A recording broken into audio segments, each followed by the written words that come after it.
नाज़रीन कोट की 20 सेक्शन थाणे जत मां ट्रालर ड्राइवर समेत 2 ॼणा मुबैना तौर ते अगवा थी विया आहिनि। ब्रेकिंग न्यूज़ अवां सां शेयर कयूं पिया। कोट की 20 सेक्शन थाणे जत मां ट्रालर ड्राइवर समेत 2 ॼणा मुबैना तौर ते अगवा थी विया आहिनि। नेशनल हाईवे तां नामालूम हथियार बंदन ट्रालर ड्राइवर एजाज बिरोही ऐं क्लीनर एजाज खोखर खे धाड़ियल अगवा करे विया आहिनि। ब्रेकिंग न्यूज़ अवां सां शेयर कयूं पिया। ट्रालर ड्राइवर समेत 2 ॼणा अगवा थी विया आहिनि। मुक़िमनि जी ॻोल्हा जारी आहे। क़ौमी शाहराह तां हथियारबंद एजाज बिरोही ऐं एजाज खोखर खे अगवा करे विया आहिनि। 20 सेक्शन थाणे जद मां हाईवे तां ट्रालर हथ आयो आहे। मुक़िमनि जी ॻोल्हा जारी आहे। ट्रालर हथ कयो आहे। मामले जी वधीक जांच कयूं पिया। पुलिस जो मौक़िफ़ साम्हूं आयो आहे। ब्रेकिंग न्यूज़ अवां सां शेयर कयूं पिया।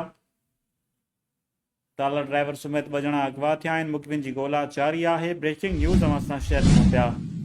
क़ौमी शाहराह तां हथियारबंद एजाज बिरोही ऐं एजाज खोखर खे अगवा करे विया आहिनि। 20 सेक्शन थाणे जद मां हाईवे तां ट्रालर हथ आया आहिनि। मुक़िमनि जी ॻोल्हा जारी आहे।